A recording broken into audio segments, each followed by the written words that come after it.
President, and gentlemen, ladies of the House, standing here with 8 minutes in my hands and at this venerable and rather magnificent institution, I was going to assure you that I belong to the Henry VIII School of Public Speaking, that as Henry VIII said to his wives, I shall not keep you long. But now finding myself the seventh speaker out of 8 in what must already seem a rather long evening to you, I rather feel like Henry VIII's last wife.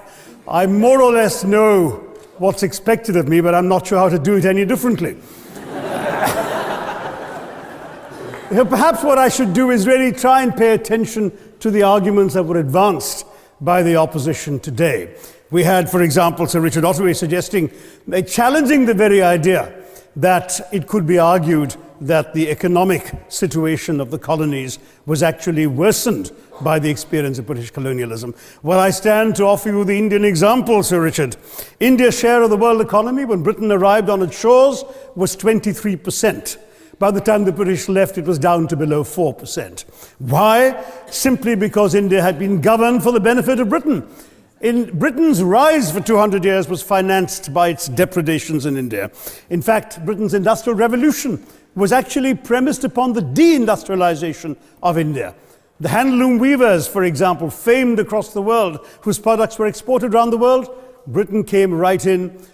There were actually these weavers making fine muslin, light as woven air, it was said.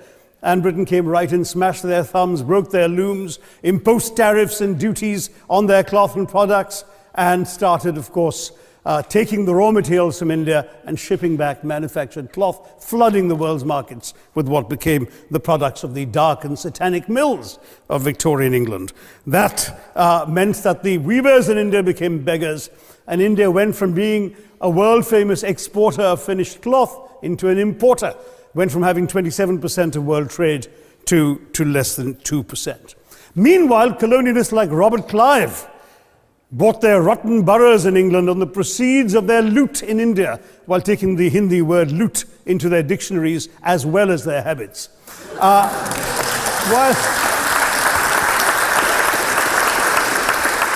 And the British had the gall to call him Clive of India, as if he belonged to the country, when all he really did was to ensure that much of the country belonged to him. By the end of the 19th century, the fact is that India was already Britain's biggest cash cow, the world's biggest purchaser of British goods and exports, and the source of highly paid employment for British civil servants. We literally paid for our own oppression.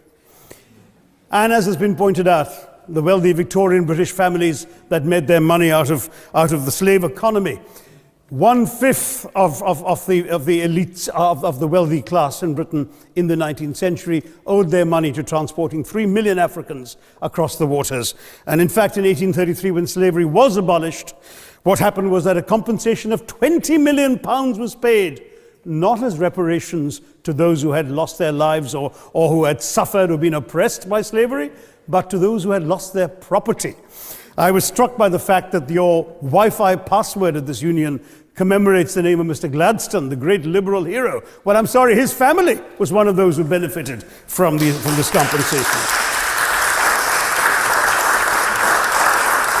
Staying with India, between 15 and 29 million Indians died of starvation in British-induced famines. The most famous example, of course, was the Great Bengal Famine during the Second World War, when 4 million people died because Winston Churchill, deliberately as a matter of written minuted policy, proceeded to divert essential supplies from civilians in Bengal to sturdy Tommies and Europeans as reserve stockpiles. He said that the starvation of anyway underfed Bengalis mattered much less than that of sturdy Greeks. This is Churchill's actual quote. And when conscience-stricken British officials wrote to him, pointing out that people were dying because of this decision, he peevishly wrote in the margins of the file, "Why hasn't Gandhi died yet?" So all notions that the British were trying to do their colonial enterprise out of enlightened despotism, to try and bring the benefits of colonialism and civilization to the benighted heathen. I'm sorry, Churchill's conduct in 43, simply one example of many that gave a lie to this myth. We're hearing about aid I think it was again Sir Richard Otway who mentioned British aid to India. Well, let me just point out that British aid to India is about 0.4% of India's GDP.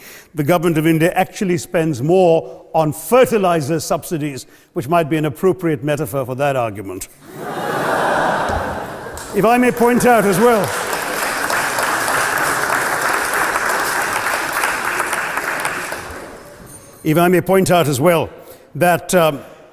that as my fellow speakers from the proposition have pointed out, there have been incidents of racial violence, of loot, of massacres, of bloodshed, of transportation, in India's case, even of one of our last Mughal emperor. Yes, maybe today's Britons are not responsible for some of these depredations, but the same speakers have pointed with pride to their foreign aid. You're not responsible for the people starving in Somalia, but you give them aid. Surely the principle of reparations for the wrongs that have been done cannot be denied. It's been pointed out, for example, the dehumanization of Africans in the Caribbean, the massive psychological damage that has been done, the undermining of social traditions, of property rights, of the authority structures of these societies, all in the interests of British colonialism. And the fact remains that many of today's problems in these countries, including the persistence, in some cases the creation of racial and ethnic and religious tensions, were the direct result of the colonial experience. So there is a moral debt that needs to be paid. Someone challenged reparations elsewhere. Well, I'm sorry, Germany doesn't just give reparations to Israel. It also gave reparations to Poland. Perhaps some of the speakers here are too young to remember the dramatic picture of Chancellor Willy Brandt on his knees in the Warsaw Ghetto in 1970. And there are other examples. There is Italy's reparations to Libya. There's Japan's to Korea. Even Britain has paid reparations to the New Zealand Maoris. So it's not as if this is something unprecedented or unheard of that's going to somehow open some sort of nasty Pandora's box. No wonder Professor Lewis reminded us that he's from Texas. There's a wonderful expression in Texas that summarizes the arguments of the opposition: all hat and no cattle. Now,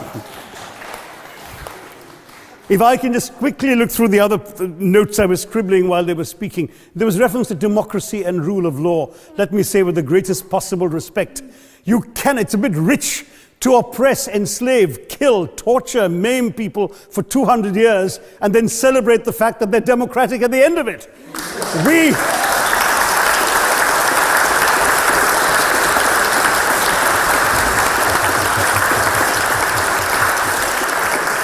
We were denied democracy, sir. We had to snatch it, seize it from you. With the greatest reluctance, it was conceded in India's case after 150 years of British rule, and that too with limited franchise. Yes, indeed, ma'am. The opposition spoke quite highly of Greek and Athenian democracy on which the West should pride itself, and spoke of liberty and equality in that same name. The Athenian democracy was only functioning because of the slave society on which it was built. That's the nature of colonisation.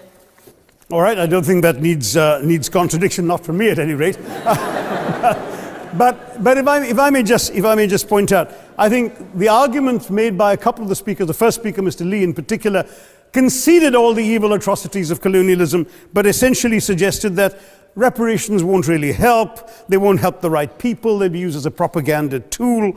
They'll embolden people like Mr. Mugabe. It's always nice how in the old days, I'm sorry to say that the people of the Caribbean used to frighten their children into behaving and sleeping by saying Sir Francis Drake would come after them. That was a legacy of that. Now it's Mugabe will be there. So this is the new sort of Sir Francis Drake of our times. The fact is very simply, sir, that we are not talking about reparations as a tool to empower anybody. They're a tool for you to atone for the wrongs that have been done. And I am quite prepared to accept the proposition that you can't put a monetary sum on the kinds of horrors people have suffered. Certainly no amount of money can expiate the loss of a loved one, as somebody pointed out there. You're not going to be able to figure out an exact amount, but the principle is what matters. The fact is that to speak blithely of sacrifices on both sides, as an analogy was used here, a burglar comes into your house, ransacks the place, stubs his toe, and you say, well, there was a sacrifice on both sides. That, I'm sorry to say, is not an acceptable argument. The truth is that we are not arguing specifically that vast sums of money need to be paid. The proposition before this House is the principle of owing reparations, not the fine points of how much is owed, to whom it should be paid. The question is there a debt? Does Britain owe reparations? As far as I'm concerned, the ability to acknowledge a wrong that has been done, to simply say sorry, will go a far, far, far longer way than some percentage of GDP in the form of aid. What is required, it seems to me, is accepting the principle that reparations are owed. Personally, I'd be quite happy if it was £1 a year for the next 200 years after the last 200 years of Britain and India. Thank you very much, Madam President.